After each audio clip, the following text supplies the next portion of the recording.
weekly roundup on how this week went and trade would have cut and so on and so forth. So let's start with Monday.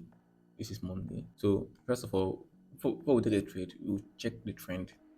Obviously, this trend is in a this from Wednesday last week is ranging. It's not making an actual trend. So we got this buys move on Monday. This buy is from this level. This is not a high probability trade, just low probability one. We didn't have a high probability trade. This trade went 1 to 1 at this point and then hit SL during pre New York Open. Price tapped here and we entered buys here at this level. So mind you, if I'm showing a trade, I'm going to tell you if it is high probability or low probability. So yeah, this is this one. Trade went 1 to 1 and then stop loss out, and then no trade in the New York. And then on Tuesday, market opened on with this huge momentum down, and then didn't get a trade, but price started pulling back and doing something like this, pulling back, breaking the structural highs. This one, the structural highs, pulling back to this level, continuing up. But I couldn't take this trade because it's inside mid, mid New York.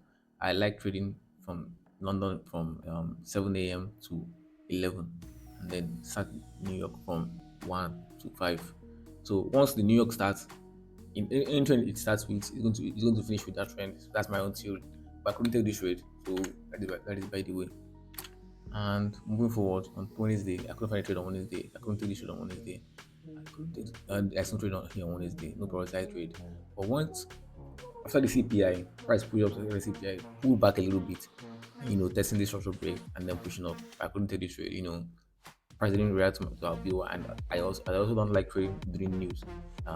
Probability of hitting TP reduces during news, and the market is kind of crazy on that day. And then on Thursday is always my high probability days. I missed this entry, though it's still outside. Okay, it triggered immediately New York Open. I would have taken this trade, but I couldn't see it. It ran nicely, and then but when price returned back to this level at this place, I took the trade here, kind of FOMO trade, but it started me out and then continued up. Yeah, then I think that's last trade, last high probability trade. We only have one high probability trade on this week. The other ones are low probability. This one is a low probability. This one is a low probability. Then this one is the only high probability trade. And then yesterday was the day I took my last trade. Yeah, this trade is break and test trade. But I had an issue here. I would have waited for this low to be taken out. Once this low was taken out, then this trade is a free fall. But it wasn't taken out, just ranging inside this area. And yeah. So that's in length.